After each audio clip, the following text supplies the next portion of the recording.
A Hong Kong court on Saturday sentenced jailed media mogul Jimmy Lai to 5 years and 9 months in prison for fraud, in the latest legal challenge against the pro-democracy tycoon.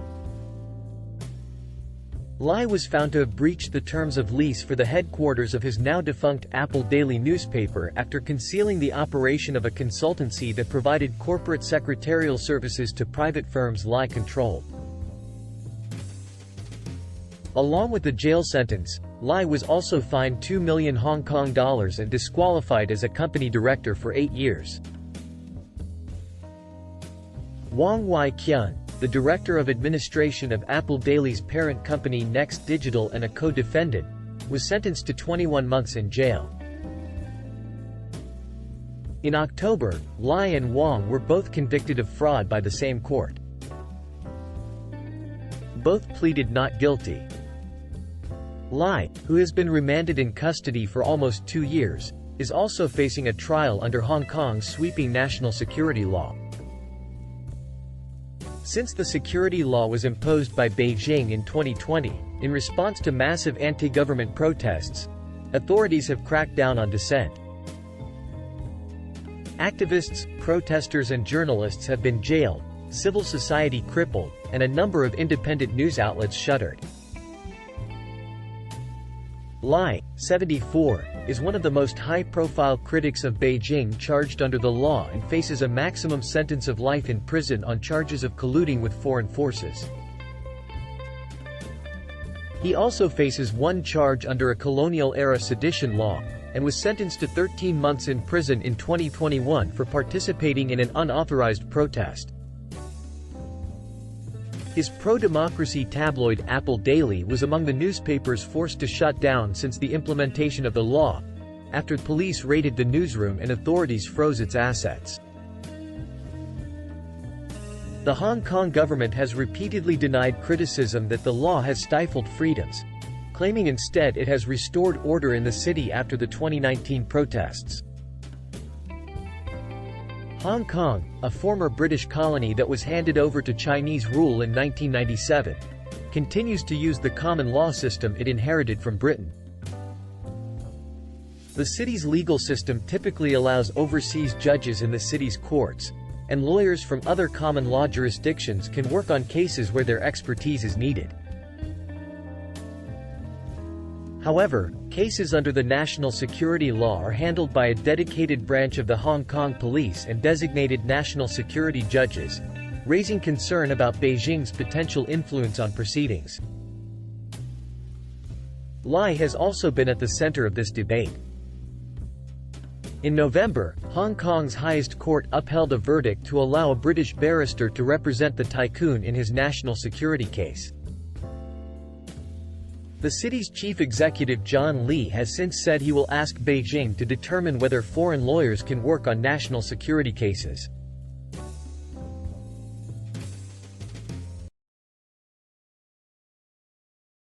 U.S. sports writer Wahl dies suddenly while covering World Cup. U.S. Soccer said it was heartbroken to learn of Wahl's death. His wife responded to the U.S. Soccer statement on Twitter, saying she was in complete shock.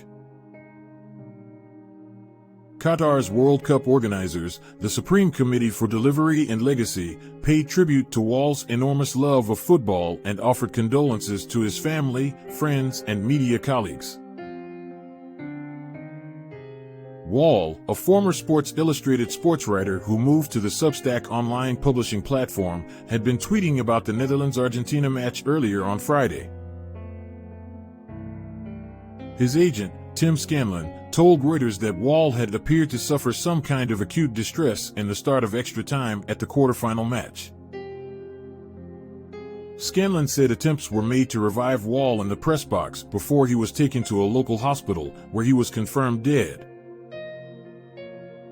"We are in touch with the U.S. Embassy and relevant local authorities to ensure the process of repatriating the body is in accordance with the family's wishes," the SC spokesperson said. Qatar's International Media Office did not immediately respond to requests for comment.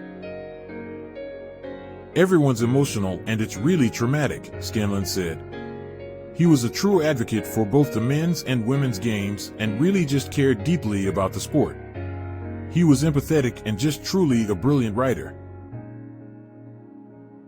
Gianni Infantino, president of World Soccer governing body FIFA, offered condolences, saying in a statement that Wahl's love for football was immense and his reporting will be missed by all who follow the global game.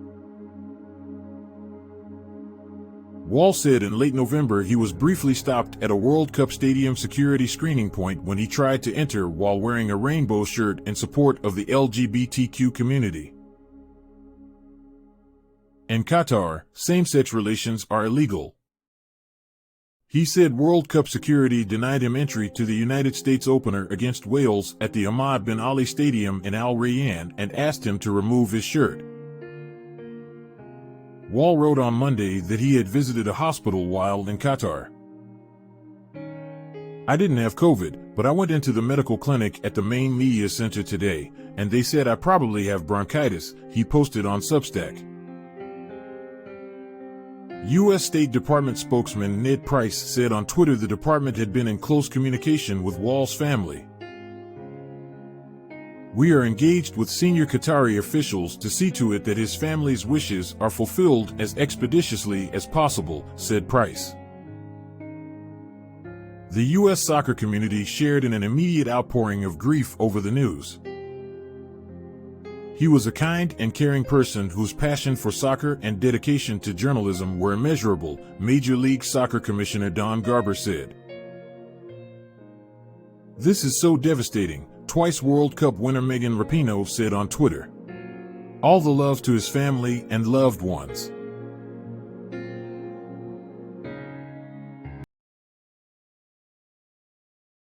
University of California workers continue strike amid threat of arrests.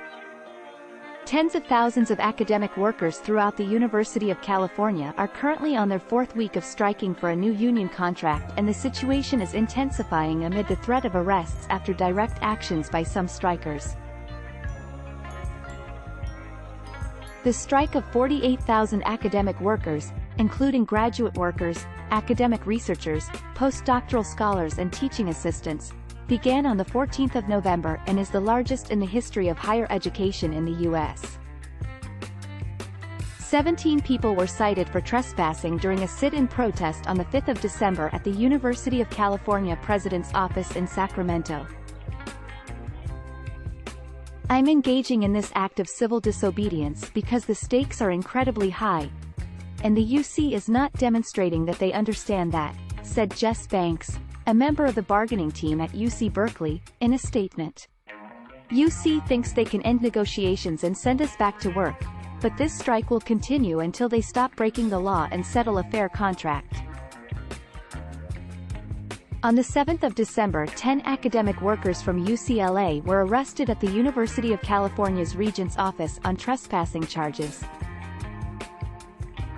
About 12,000 postdoctoral researchers and academic researchers reached a tentative agreement with the University of California on the 29th of November, which included pay increases up to 29%. But have continued striking in solidarity with other academic workers still pushing for a deal, and while the agreement is put to the membership for a vote. "They are trying to cut off negotiations," said Dean. "There's just an impasse of will on the UC's part. So we've been organizing these direct actions all over the state to call on the UC to make more progress in addressing the economic precarity that grad workers face." Graduate workers at UC have reported issues in affording rent, food and basic necessities in the cities they work and live in on salaries averaging about $23,000 annually. "We're preparing to come back with counter-proposals of our own," added Dean. "In terms of the strike and the pickets, we're out here every day and we're not planning to go away until they offer us fair contracts."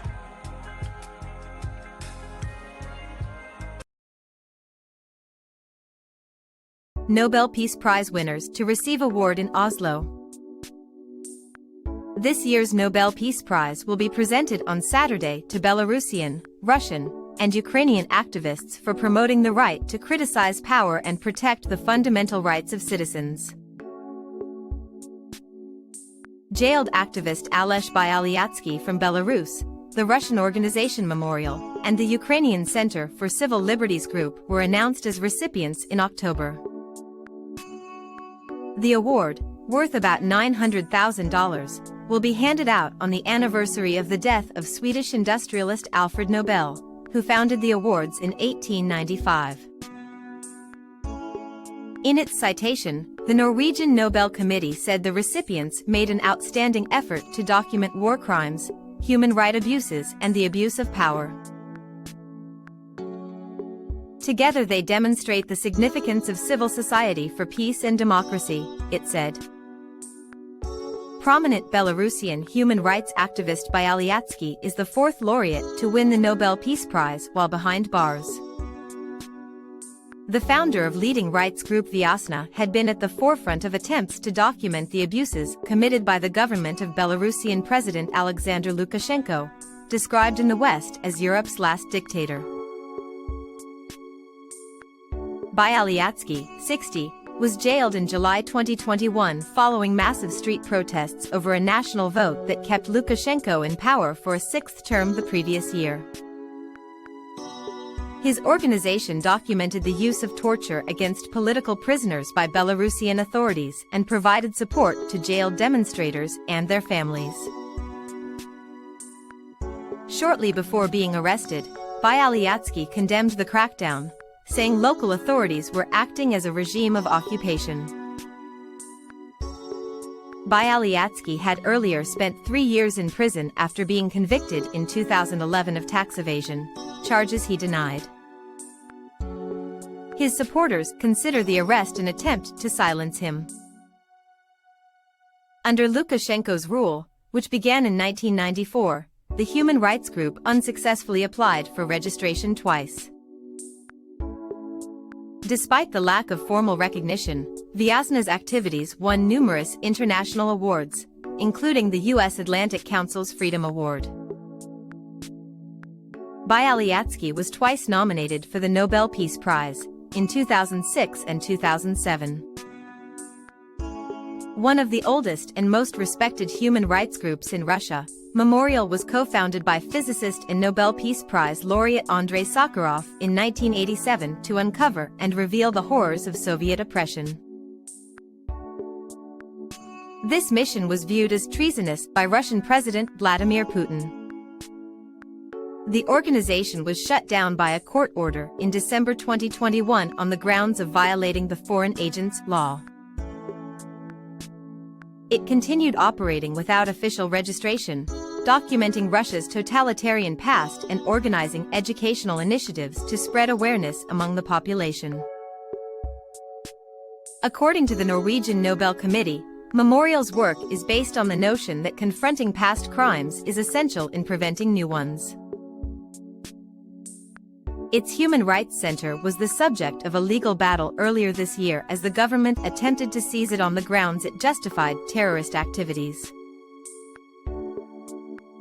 In 2020, a court increased the sentence of historian Yuri Dmitriev, who chaired Memorial's branch in the Northern Republic of Karelia, from 3.5 to 13 years of imprisonment.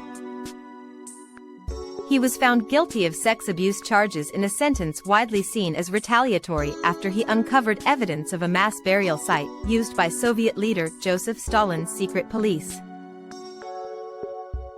Dmitriev remains in detention in a Russian penal colony. Since Russia launched its invasion of Ukraine in February, the Center for Civil Liberties has documented war crimes against the civilian population perpetrated in occupied areas. In collaboration with international bodies, including the International Criminal Court, the organization also engaged in efforts to record the forced relocation of civilians from occupied parts of Ukraine to Russia.